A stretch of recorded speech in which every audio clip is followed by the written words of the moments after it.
कहत सुनाए ना राजा जनक जी से विदो ना करब दुलारी के।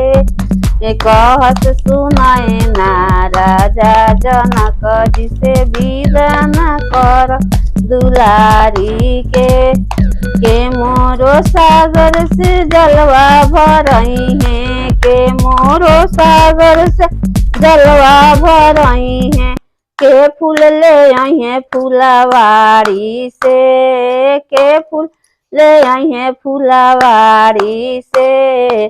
कहत सुनाए ना राजा जनक जी से विदो ना कर दुलारी के।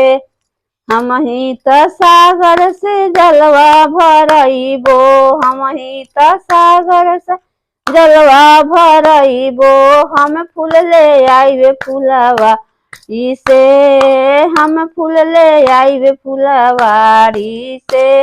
बिना लियवले राम जी न जाई है अपना प्रिय रमा प्यारी के। बिना लियवले राम जी न जाई है अपना प्राणा प्यारी के।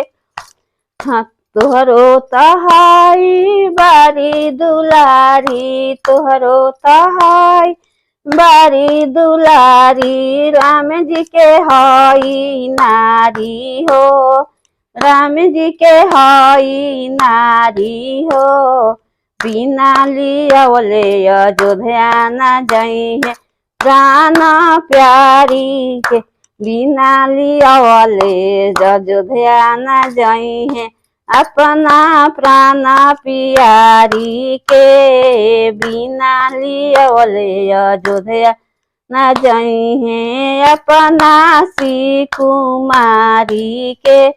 बिना लिपा प्राण प्यारी नाम सी कुमारी प्राण प्यारी राम नाम सी कुमारी राम जी के हई नारी हो राम जी के हई नारी हो। बिना लियवले अयोध्या जाई है अपना प्राण प्यारी के। बिना लियवले अयोध्या न जाई है अपना प्राण प्यारी के।